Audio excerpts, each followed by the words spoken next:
Good afternoon, everyone, and welcome to our postgraduate student finance live session. My name is Emma. I'm one of the postgraduate student recruitment managers here at Keele University, and I'm joined by Anne from our student finance team. Now, during the course of the next 30 to 40 minutes, we are going to delve into postgraduate student finance.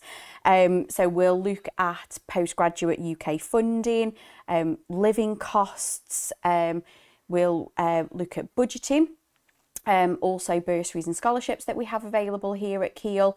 So hopefully at whatever stage of the process you're at regarding postgraduate study, the information that we'll give you over the next 30 to 40 minutes will be really useful. So even if you're thinking that the funding element of this session might not be that useful or relevant to you, there will be lots of other things that we'll discuss which will hopefully give you some really good takeaways. Now, also to just let you know, there is a chat available during the session because it is a live session, so we can answer your questions live today. So please do post your questions in the chat and then I can ask them to Anne. Can I just say though, please don't post any personal information or questions related to individual circumstances because we won't be able to answer those live, but you will be able to email us and get a personalised response. So if I can just hand over to Anne. Anne, can you give us some information about the student support team here at Keele and what you do? Yeah, fabulous. So I'm part of the financial support team and we are based within the student services team here at Keele University. So we're here as part of the rest of the directorate to support all students throughout their studies. Brilliant, thank you. So thinking about scholarships and bursaries that we have available here at Keele. Now obviously cost at the moment is such an important factor for any students who are considering of course, higher education for undergraduate study or postgraduate study, and bursaries and scholarships for a lot of students really can make a difference. So what bursaries and scholarships do we have for students for postgraduate study? For postgraduate students, so the most well-used ones that we have for all of our students, we've got the alumni discount. So if you are currently studying an undergraduate course here at Keele and you're thinking of going on to postgraduate course for 2024-25 academic year, it's a 20% alumni discount. We also have the graduate scholarship, which is a one-off £3,000 reduction of fees. Now, both of those are automatically applied onto your account, but they do. You can only have one of them, so you can only have either the alumni or the graduate scholarship, whichever is the greatest, and that is for our undergraduate, for our postgraduate UK students. We do also have some scholarships available for our postgraduate international students, and more details about those are available on the website. Yeah, that's it. That's brilliant. And just to mention, just to follow up to the alumni discount. So the alumni discount, like I say, it is one of our most popular discounts for Keele students. So it's up to 20%, isn't it? So the reason why we say up to 20%, so if we've got any students who are interested in any of our online courses, then it's a 10% discount which is applied to online courses. But as Anne said, there's lots of information available on our web pages, all of the eligibility criteria and the terms and conditions. So if it is you're watching this and thinking, well, I don't know which ones I am eligible for, if you have a look on the website, and all of the eligibility criteria is there, and there's lots which are automatically applied, aren't they, like you say, by us. So, but there are others where you do have to make an application, but all of the information is on the website. Yeah, brilliant. So thinking a little bit, like as I mentioned earlier, obviously cost is very important. It is a really important factor for lots at the moment. So with regards to budgeting, and if we've got students who are watching this who are thinking, how can I afford a postgraduate degree? Obviously, you know, we've touched on bursaries and scholarships, and that might make a difference to some students. But what support is available for students with regards to budgeting. To budgeting. Do you provide support to our students? Yeah, so within the financial support team, we can offer one-to-one financial wellbeing checks, which we'll sit down, we'll have a look at your income, we'll have a look at your expenditure, and we'll see if there's any tweaks that we can recognise that might be able to help you with your affordability of being able to afford to study your postgraduate studies here at Keele. We can discuss anything on a one-to-one basis when it comes to budgeting, because it is so personalised for everybody. Brilliant. And that's something which, do you promote that service to students? Yep, so all the details are on the website. If you contact us directly, so that's student.services@keele.ac.uk, and we can book an individual appointment with yourselves. It normally takes about an hour because we go through obviously everything in quite in depth to be able to get an overall picture of your financial situation at the time. Brilliant. It's a really useful service for students. Yeah, definitely. So thinking about students who might want to supplement their income with part-time work, it is a question that I get asked a lot by prospective students when I meet students at fairs or events that we have on campus. So are the part-time options available for postgraduate students on campus? Yep, so there's part-time jobs here on campus. So you've got the SU, you've got ambassador work, you've got our catering facilities, all offer part-time jobs for students. We also have a careers team, so the careers team can help you to find opportunities not just on campus but also off campus as well. We're only sort of 10-15 minutes away from Newcastle under Lyme, where there's a variety of different retail options for you to be able to work part-time.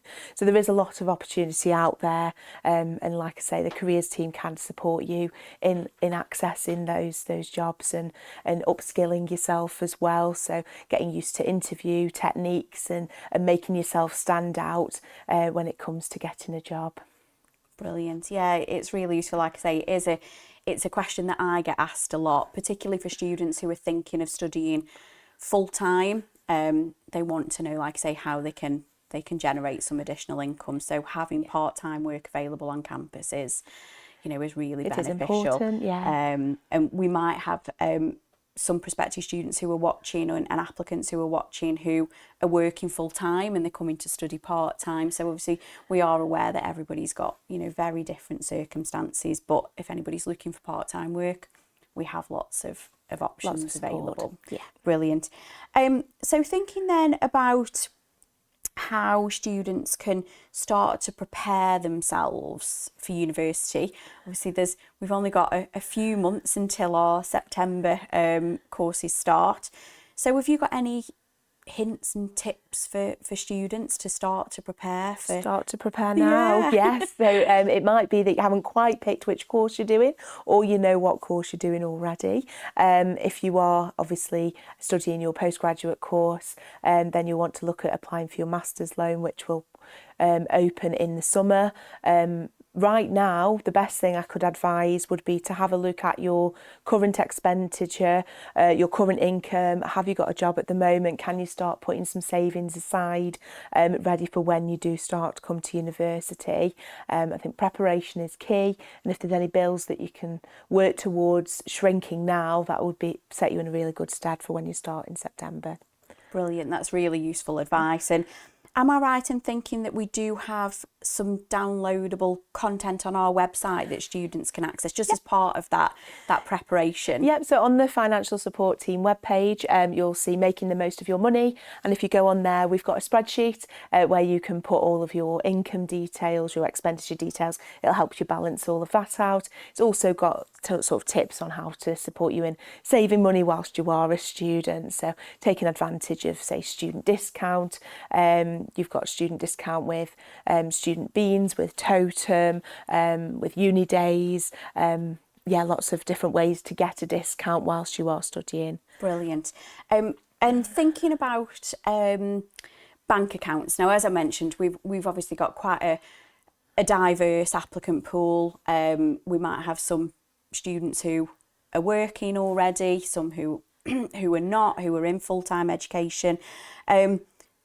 What would you recommend with regards to student bank accounts? So if we've got a student who hasn't already got a student bank account, What would your recommendations be? Is there... So my recommendation really would be to shop around. Individual bank accounts will suit individual people. So it might be that, oh yes, they've got a rail card, a discount rail card that they're going to offer you for free. But the reality is their interest rate is significantly higher than another bank account. So the best thing to do is to shop around, look at the interest rates, look at the end terms. So when you graduate, there will be terms and conditions around that as well. Really important to check those before you enter into a bank account with any of the banks. Brilliant, thank you. We've got a few questions. So before we move on to the next section, we've got a question from Jane. So Jane has asked, is there a time limit for the alumni discount? My undergraduate degree was 18 years ago. Okay, no, that's fine. So as part of the application process, you'll be providing evidence of your previous qualification, and then that will enable the alumni discount to be applied automatically. The application normally takes place during semester one, so it might not show straight away when you start, but it will show throughout this first semester for you. Yeah, that is an advantage of Keele's alumni discount, is that regardless of graduating year, you will still be eligible for the alumni discount. Yeah. So a few questions regarding living costs. Yeah. Have you got any idea on how much students tend to spend on the living costs? So it can vary. So different students will have different priorities whilst they're studying, what their costs will be. We do have on if you have a look on the National Student Money Survey, the 2024 figures are out, and that shows an average across the whole of the UK of what the average student spends on different types of things. So it could be that you commuted from home for your first degree and you're thinking of living in accommodation, or vice versa. This will just give you an idea of how much the average student is spending each month. Obviously, Newcastle, Keele, the surrounding area is quite a cheap place to live in the UK, which is brilliant.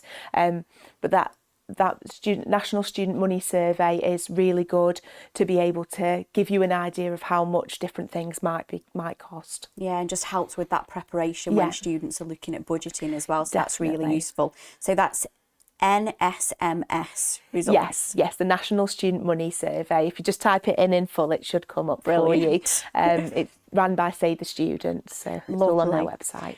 So you've just mentioned accommodation. Yeah. So if we've got students who are thinking of coming to Keele and living on campus, how much do students have to pay for on-campus accommodation? Okay, so there is a range of different accommodation types, and obviously those are arranged for different budgets. You've also got the option of off-campus accommodation as well, so it's really important to have a look into everything, what's going to be the best for your budget. Don't rush into anything straight away. Make sure that you've done the figures and that you can definitely afford your accommodation, because that's probably going to be what's going to take the most of your budget, is your accommodation. So thinking about on-campus accommodation, are bills included in the cost of the accommodation? Yep, so on campus accommodation, you've got your bills included, you've also got your Wi-Fi included, you've got a variety of different accommodations, some with en-suites, some with shared bathrooms. So that's also something else to consider, is if bills are included, if bills aren't included, because that'll be additional costs that you'll have to budget for whilst looking for accommodation. Absolutely. And for students who are maybe considering off-campus accommodation, there is support, isn't there, from our accommodation team to support students through that process, and obviously make sure contracts are as they should be, and so even if a student is living off campus, there's support available for them. Yes, definitely. You want to make sure that obviously your tenancy agreement, especially off campus, obviously on campus it's slightly different, but off campus is a good solid tenancy agreement. You don't want to be caught up in any problems whilst you're halfway through your studies. Yeah, absolutely. And when we were talking about part-time job opportunities on campus, we mentioned a few places like the Co-op. So are there any cheap places to eat or buy food on campus? So on campus, you've got the SU. You've also got the KPA. So the KPA is the Keele Postgraduate Association. It's one of two within the UK. It's a lovely venue. It's absolutely beautiful. So definitely go and have a wander down there once you've started. They run lots of different events and things. So normally for quite a low price or for free sometimes. So you can get to know fellow postgraduates as well. You've also got, we've got food venues within the central, so the kitchen table, and we've got a Greggs, which does prove quite popular with our students as well. So yeah, there's a wide variety of different things. Yeah, and very popular with staff as well. Yes. So yeah, so there's the co-op as well, obviously, which is the convenience store on campus, and locally, just thinking about obviously for students who are food shopping, there are a range of supermarkets locally as well, aren't there, for them to buy food? In Newcastle under Lyme, which is about 3 miles away of that, you've got Aldi, you've got Lidl, you've got Morrison's, you've got Sainsbury's, you've got Tesco in Trent Vale. You've got lots of different options available to you to be able to shop thriftily with your food shop, rather than spending money on lots of takeaways. So they can rack up expense wise. Brilliant. So we've touched on bursaries and scholarships that we have at Keele. We've had a discussion around budgeting, which is obviously really important, some of the, obviously the cost of living. So thinking now specifically then about postgraduate student finance, and I'm thinking now about the master's loan. Yeah. Now, there's lots of prospective postgraduate students that I talk to who aren't even aware that there's postgraduate funding available to them, because they're so familiar with undergraduate student finance. But there is the master's loan. So who can apply for student finance? So for your master's loan, so it's your UK students, so it's same eligibility criteria as the undergraduate, but it does work very differently. So with your master's loan, that is paid directly to you, whereas your undergraduate loan, obviously your tuition fees were paid directly to your university. The master's loan is paid directly to you, and then you pay your course fees out of that amount of money. Now, I will just throw in there that if you're thinking of studying PGCE, or if you're doing a pre-registration health course, then that would attract undergraduate funding. So you would apply as an undergraduate student rather than as a postgraduate student. Which can get a little bit complicated. So if you've got any problems, just get in touch with one of us and we can talk you through it. The master's funding, it's around, so for the master's loan, so for a standard postgraduate course, that is around about £12,000 for the course, so the length of the course. So if your course is 1 year, you will get £12,000-ish split between your 3 semesters. If you are studying over 2 years, for example, then you'll get 50% of it in the first year, split into 3, and then 50% of it split into 3 for the second year as well. So it's for the course length is that amount of money. All of the eligibility criteria and the details are on the government website. If you type in master's loan gov.uk, that will come up. And that will give you all of the information that you'll need. Applications aren't open yet. They open in the summer, normally towards the end of June, July. So make sure that you've got an idea of when you need to apply for that, and then you can get that application in as soon as possible. Your applications, they will go through your student finance portal. So you'll need to log into your student finance portal and it'll say, are you studying undergraduate or postgraduate? Click postgraduate and it will talk you through. Obviously, you probably won't need to go through the eligibility checks again because they'll already have all of your eligibility and they already know who you are. So it makes it a quick and easy process. Probably takes about 15 to 20 minutes to process the finance application. Brilliant. And is it's an online application form then? Yeah, it's it's an online application. We recommend you do it online just because it's a lot easier. It automatically informs Student Finance you've submitted your application. It saves waiting for everything to go in the post and to come back again. There will be certain exceptions which will have to do a paper form, but in the main, most students will apply online. Wonderful. So if a student decides to apply for Student Finance, but they haven't decided yet where they want to study, so they might be undecided between a couple of universities. So what do they do in that instance? Would you still advise them to make that application for the loan? Yeah, definitely. Make the application for the loan. Make sure that you've obviously put your first choice university, first choice course. All of that can be changed prior to obviously the loan being paid to you. But it is just really important to get your application in so you know that it's there waiting for you if you want your first choice. But if you change your mind, then you can switch it over. It doesn't take that long to switch over. Brilliant. How long should students expect that the processing time should be? So the processing time is normally quite quick, depending on the time of year. So I know previously some people have had responses back within the week. Sometimes it's taken 2-3 weeks, maybe 4 weeks. Because it's a lot simpler and they haven't got to check your household income and things, it is a lot quicker than the undergraduate funding. But allow as much time as you can to get your funding application in, because you wouldn't want to start your application obviously once you've started your course and then you're waiting for funds, and it can be done, but it's just easier if it's all done beforehand.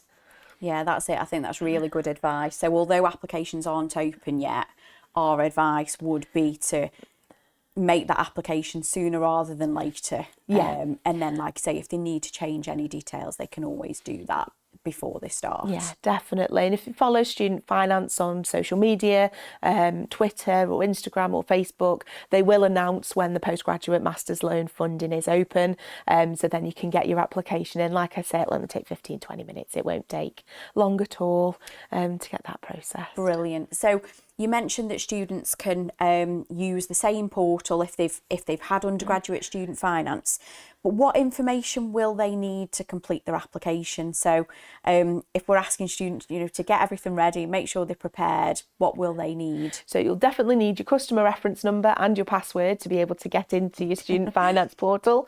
Once you're through there, they will already know who you are, so you don't need your passport or anything.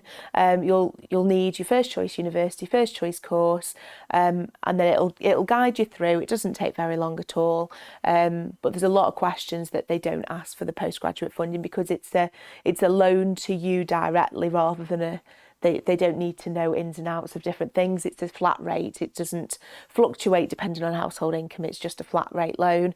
They will ask you if you want to take out the full amount or if you want to take out a partial loan. So that's entirely up to you. Just have a read through and have a think before obviously submitting your application. If you do decide to go for a lesser amount, you can increase it, but there is a specific time period for you to do that. So do have a good think before you start so you know how much money you're going to be getting from the master's loan. Brilliant. And with regards to the maximum loan amount, what is that at the moment? Obviously, I think the figures that we've got on Student Finance on the website, that's for 2023 entry, and that was around 12,000. 12,184, I think it was, something like that. So we haven't had the figures yet for 24-25 entry. We're hoping to get those in the next month or two. So at the moment you will definitely get, they won't decrease the loan amount. You'll see online they've increased it year on year. I'm hoping for the same, but until we've got the figures out for definite, you will definitely get the amount that it says for 23-24 entry.